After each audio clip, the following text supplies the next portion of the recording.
Hello guys, Dashami বিসর্জনের দিনের video এটা। তো মাকে আমরা একে একে বরণ করে তারপরে ঘরের থেকে যাত্রা করব। তো প্রথমে মা করে নিচ্ছে,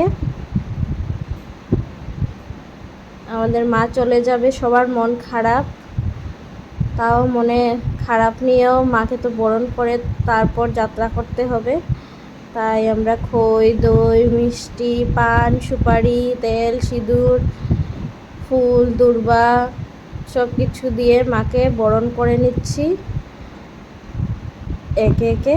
প্রথমে মা, তারপর ন্যান্সি, তারপর আমি, তারপর জয়, সবাই একে একে, বাবন দাদা, সবাই মিলে লাস্টে আমাদের গুড়িয়া রানী করেছে, ও করেছে মাকে বরণ। চট করে গিয়ে স্নান করে এসেছে, আমিও করব। খুবই ভক্তি, নিজের বাচ্চা বলে বলছি না, ছোট মানুষ হলেও ঠাকুরের প্রতি খুবই ভক্তি। দেখে যে ঘরে সবাইকে যে আমরা ঠাকুর পূজা হয় ঘরে, ও তো দেখেই আসছে ছোটোবেলার থেকে ঘরে পূজা হয়। তো ওইটাই ওর এখন এরকম হয়ে গেছে, ও যা দেখে তাই করবে। যে আলপনা দিয়েছি আমাদের সাথে ও আলপনা দেবে, ঠাকুরের জন্য পিঠে পুলি বানিয়েছি ও আমাদের সাথে বানাবে। তারপর আমরা যে যেভাবে যা করছি ঠাকুরের সব কাজে আমাদের সাথে সাথে ও করবে। তো এগুলো বাচ্চারা ঘরের থেকেই শিক্ষা পায়, ছোটোবেলার থেকে যা দেখবে তা শিখবে। তো ও আমাদের থেকে এগুলো শিক্ষা পেয়েছে, তো ওরও খুবই ভক্তি ঠাকুরের প্রতি। এই যে বসে আছে, দেখছে একে একে কী দেওয়া হচ্ছে। যখন ও দিয়েছে তখন আর কিছু বলে দিতে হয়নি, স্টেপ বাই স্টেপ কি সুন্দর দিয়েছে। আমার নিজের বাচ্চা বলে বলছি না, কিন্তু ও ঠাকুরের প্রতি অনেক ভক্তি। আমি খুব খুশি হই জিনিসটা দেখলে, আমার খুব ভালো লাগে। তো এখন ন্যান্সি করে নিচ্ছে, কুকুর দিচ্ছে।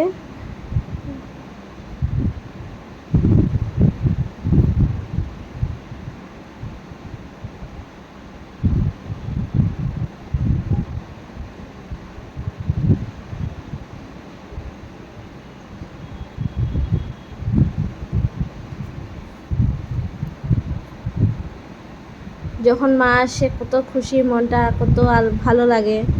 ঘরটা মনে হয় কেউ একজন আছে। 2টা দিন মা যখন ছিলেন মনে হয়েছে যে কেউ একজন আছে ঘরে, কিন্তু যখন মা চলে গেছে তখন সত্যি জায়গাটাও খালি, ঘরও খালি।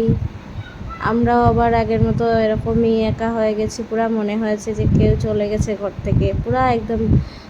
অনেকেই বলতে পারে যে এগুলো ন্যাকামি, এই সেই, কারণ কি বলে থাকে সোশ্যাল মিডিয়াতে আছি, কাজ করছি, তো শুনতে হয় এসব। আমি কোনো রিয়্যাক্ট করি না, কিন্তু মানুষ বলে এরকম যে এগুলো সব ন্যাকামি, এই সেই। তো যেটা আমার মনের ভাবনা, তাই ওইটাই আমি বলছি। আমাদের মনে তো এরকমই মনে হয়, মা আসলে খুবই ভালো লাগে, মনে হয় ঘরে কেউ এসেছে। আবার যখন চলে যায় তখন খুবই খারাপ লাগে, মনে হয় সত্যিই মনে হয় ঘরটা খালি হয়ে গেছে। তো সবাই মিলে বরণ করে এখন মার যাওয়ার পালা।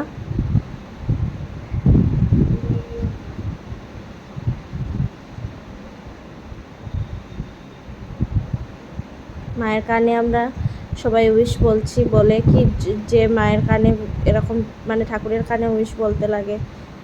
তো বিশ্বাস আর কি যার যার মনে। তো আমরাও বলে দিয়েছি সবাই একে একে। কুকুও করেছে বরণ, যেমন বলেছিল। এই যে অল্প অল্প সবই করেছে। অবশ্যই মাকে আদর দিয়েছে, সবাই বলেছে প্রণাম করো, ওর মধ্যে ঠাকুরের সবার মতনই, আলাদা কিচ্ছু না। তো আদর দিয়েছে, এখন গিয়ে শিব ঠাকুরকে প্রণাম করেছে। এখন মাকে যাত্রা করানো হবে, ওরা উঠাচ্ছে।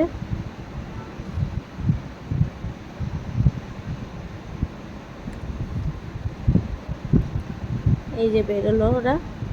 জয় মা, আবার এসো মা গো।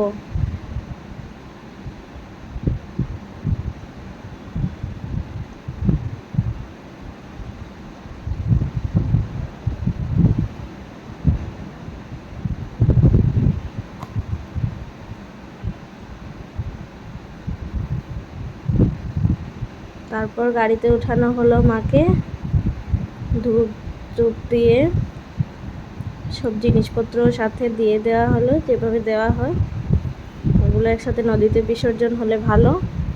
আর আমরা ঠাকুরকে বিসর্জনই দেই, কারণ কি মানুষ রাস্তাঘাটে ফেলে রাখে, তারপর ওই মূর্তিগুলোর সাথে যা তা হয়, ভালোবাসি না আমরা এইসব। আমরা মাকে জলেই দিয়ে দিই বিসর্জন, মনটা শান্তি লাগে। তো খুবই সুন্দর বিসর্জনও হয়েছে, সব কিছুই সুন্দর মতো হয়েছে, সবই ঠাকুরের ইচ্ছা। অনেক মন থেকে মাকে এনেছি, তাই মাও আমাদের কোনো কিছুতেই কোনো ব্যাঘাত ঘটতে দেয়নি, সব কিছু সুন্দর মতো হয়েছে। এই যে বিসর্জনও হয়েছে, মা হাত উঠিয়ে গেছে, খুব ভালো লেগেছে জিনিসটা। এই যে শেষে তারপর বিকালবেলা একটু চলে গেছিলাম, বলেছিলাম আমাদের পাড়ার বিবেকানন্দ ক্লাবে হয় 3-4 দিন প্রোগ্রাম, তো বিকালে একটু গেছিলাম এখানে। তারপর এসে পরের দিন ভাইফোঁটার দিনটা ওরা ভাইফোঁটা করলো ভাই বোনরা মিলে। তো এরকম করেই কাটলো 2-3টা দিন, খুবই ভালো কেটেছে, খুব সুন্দর কেটেছে। কেমন লাগলো ভিডিওটা অবশ্যই জানাবে, ভালো লাগলে লাইক করবে, কমেন্ট করবে। আর তোমাদেরও দিওয়ালি, ভাইফোঁটা এইসব কেমন গেল অবশ্যই জানাবে। প্লিজ অনেক অনেক অনেক শেয়ার করবে, সাবস্ক্রাইব করতে ভুলবে না। পাশে থাকো, সাথে থাকো। আজকের জন্য এতটুকুই, দেখা হবে আবার নেক্সট ব্লগে। আমার আরও সুন্দর সুন্দর ব্লগ আসতে থাকবে, পাশে থাকো। টাটা।